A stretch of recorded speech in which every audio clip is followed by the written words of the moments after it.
Hi, everybody. It is Steph. I am doing my final video on Cal Newport's slow productivity. We've been focusing on this up till this point in the year and looking at the three principles of this book. And the third and final principle is obsess over quality. And just as a refresher, here's what he says. So obsess over quality is what you produce, even if this means missing opportunities in the short term.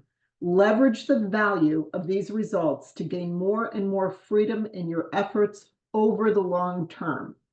So one of the things that I am a really big proponent of is learning how to be a diplomatic yet ruthless editor. Editing on just about every level benefits you in life. I mean, just look at what Marie Kondo has turned into an empire, is basically learning how to edit the physical stuff in your life. I'm talking about learning how to edit the ways in which you obligate your time.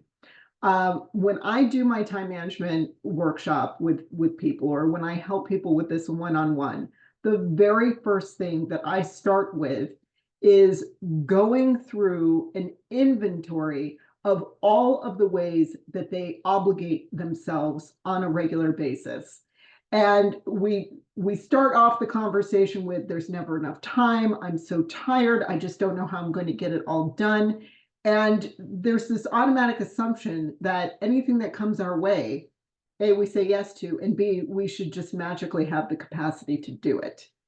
And I do think that this is one of many ways in which we have like this cultural inheritance of more is better, bigger is better. Just keep taking it on, knuckle it through, and figure it out.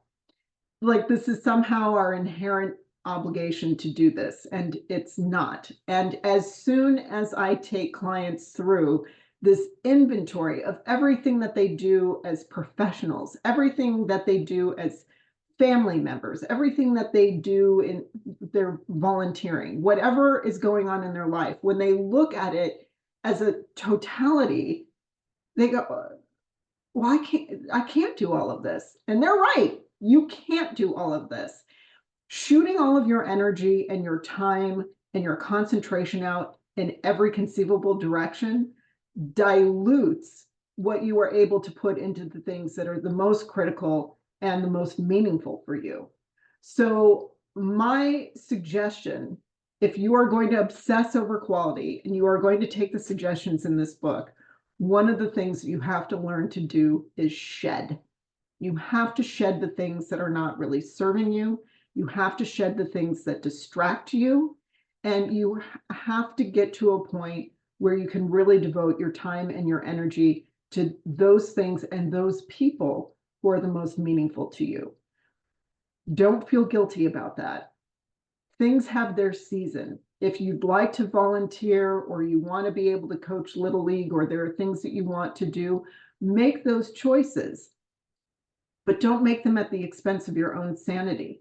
Maybe volunteering or coaching is something that you will be able to do a year from now, once you implement other changes. Or there are things that you'll be able to get more heavily involved in once your business has reached a certain point and you've developed your team and not everything is on your plate.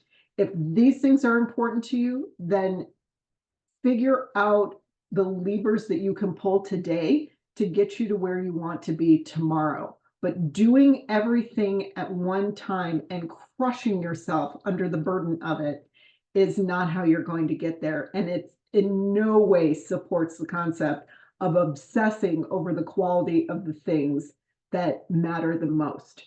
So if you need help with that, I actually just recorded my time management workshop and turned it into a webinar that is now available 24/7 from the services page on my website.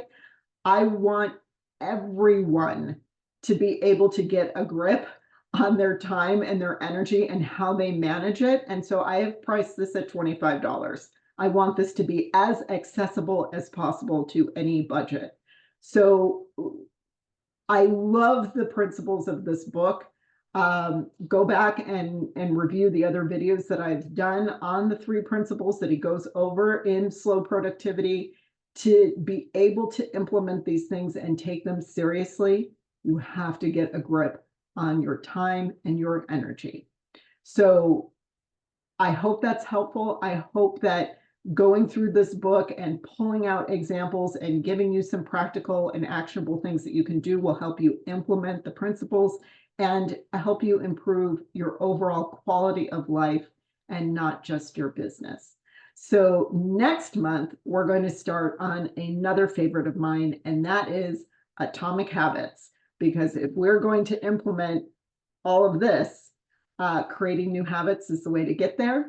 And James Clear has a lot of good advice on that topic. So stay tuned. Whole new book, whole new series starting in May. Enjoy the rest of your week, and I will see you in a couple of weeks. Take care, everyone. Bye.